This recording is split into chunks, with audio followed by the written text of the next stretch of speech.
ఒంటరిగా దుఃఖిస్తూ ఉంటారు. లేక ఒంటరిగా ఏడుస్తూ ఉంటారు. ఏదో ఒక ఇబ్బందులు ఉన్నప్పుడు నేను ఒంటరి వాడిని అని చాలామంది ఏం చేస్తారంటే ఏడుస్తూ ఉంటారు, బాధతో ఉంటూ ఉంటారు. కానీ దేవుని వాక్యం ఏ విధంగా సెలవిస్తా ఉందంటే ఏ సమస్య అయినా, ఏ బాధ అయినా కానీ ప్రభువు వాక్యం ఏ విధంగా సెలవిస్తా ఉందంటే నీ యొక్క సమస్య అంట దేవుడికి తెలియజేసేవారిగా ఉండాలంట. మత్తయి సువార్త 6వ అధ్యాయము 18వ వచనంలో రహస్యమందు చూచే నీ తండ్రి నీకు ప్రతిఫలం ఇచ్చును అంటున్నాడు. అంటే మనం చేసే కన్నీరు గాని, బాధ గాని, సమస్య గాని అదేదైనప్పుడు కూడా రహస్యంగా అంటే నువ్వు ఒంటరిగా ఉండి ప్రభువుతో నువ్వు చెప్పాలి.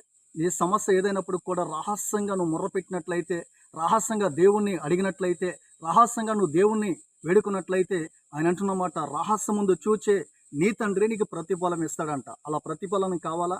కావాలంటే ఈ రోజు నుంచి ఒంటరిగా ప్రభు సన్నిధిలో రహస్యంగా కూర్చొని ప్రార్థన చేయండి. దేవుడు కార్యం చేస్తారు. అటు కృప దేవుడు మనందరికి అనుగ్రహించును గాక. Praise the lord.